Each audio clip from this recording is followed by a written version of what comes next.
From an event organizer's perspective, what happened last week at the World Economic Forum was not primarily political. It was structural.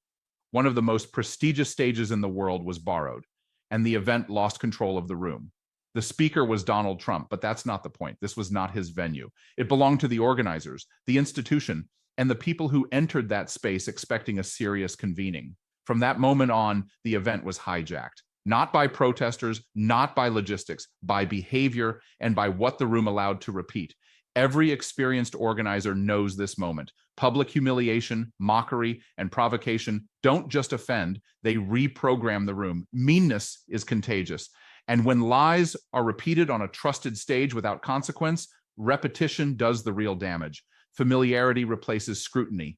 Doubt turns inward. The event becomes an amplifier. And then came the moment that locked it in. The audience applauded.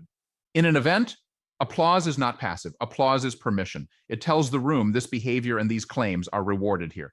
At that point, lies don't need to persuade. They only need to be repeated. This is not new. History shows the same pattern over and over.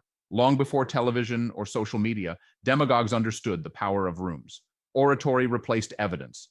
Repetition replaced truth. Crowds enforced norms through applause, laughter, and silence. Institutions hesitated to intervene and called it neutrality. The outcome was always the same: authority without accountability. That is why moderation matters. Moderators are not props. They are guardians of the room. Their role is not to debate politics, but to protect the conditions of the convening. When repeated falsehoods and humiliation go unchallenged on an organizer-run stage, silence becomes endorsement. The room learns that accuracy is optional and dominance wins. You can feel the consequences immediately.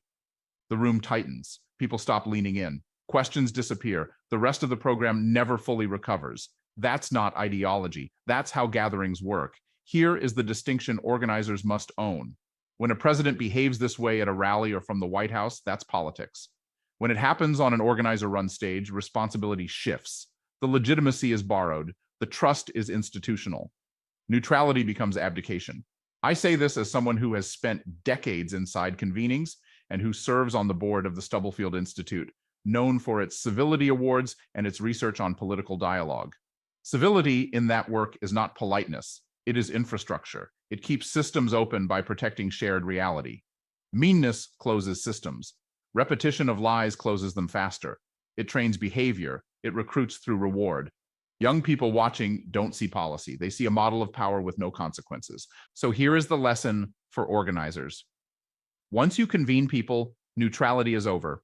You are responsible not just for who you put on stage, but for what is allowed to repeat, what is applauded, and what goes unchallenged. Every stage teaches the room how power works. The only question is whether your event protects truth and purpose or quietly gives them away.